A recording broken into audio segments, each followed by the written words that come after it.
Welcome to Phone Transformer, your guide to mastering your smartphone.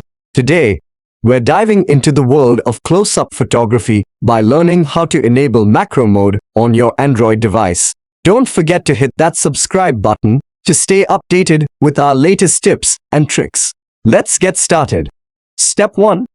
Take your Android phone in hand and launch the camera app. This is your gateway to capturing those stunning close-up shots. Step 2. Look towards the top right corner of your screen. You'll notice three small lines, often referred to as the hamburger icon. This is where your journey into macro photography begins. Step 3. Go ahead and give that icon a tap. This will open up a new set of options within your camera app, each one unlocking a different photographic potential. Step 4. Now, scan through the options available at the top right corner until you find the macro mode.